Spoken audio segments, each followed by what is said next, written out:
Now get up. Try it my way. Try it my way. Let's go. I'm gonna hit your ass again. Let's go. I'm gonna hit your ass again. Get up. We all remember this situation, right? The little boy was... I'm gonna let him tell his side of the story. Here it goes. I know, it was just like a normal day at school. I was just trying to get home, get on the bus. And as soon as I get on the bus driver told me that I was supposed to be on the bus. And today she gonna make sure I'm gonna get off the bus, so don't sit down. So once I sit down, she pulled up to the administrators. And the administrators get on the bus. And they automatically thought I was on the wrong bus. When she told them my name, they got on the bus and just told me to get off the bus. At first I refused. And then when I was refusing, they said if I don't get off the bus, all the students have to get off the bus. So once all the students got off the bus, I got off the bus with the students. And then as soon as we all get off the bus, they didn't check nobody's name. They just told everybody to get back on the bus. As I get back on the bus, they told me to get off. And that's when they called the officers. When I sit down, the officers that came on the bus, they asked who was the student they were talking about. And the bus driver had pointed me out. They came back. They told me they asked me to get off the bus. I had refused and told them, well, I was trying to tell them this was my bus, but the students was telling me that this was my correct bus. All the students on the bus was telling me this was my correct bus. Then, I didn't know where one of the officers had said, if you don't get up and get off the bus, or we're going to tase you. I said, I still refused to get off the bus. And that's when they tried to pull me and grab me. And when I got back up,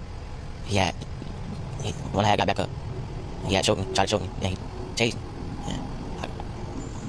And when he tased me, I got up.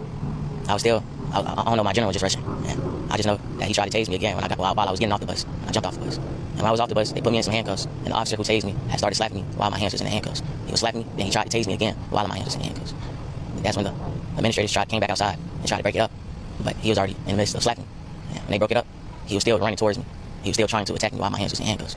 He was trying to push against the administrators who was holding him back every time he seen me. When I was in the room with the other officers after the situation, when he seen me, he tried to attack me again. They had to pull him back and pull him away to cool down.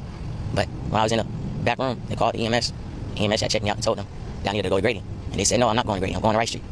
But EMS told them, even if I go to Wright Street, I'm still have to go to Grady first. So they volunteered, the officers volunteered to take me to Grady. And I did not go to Grady that whole day.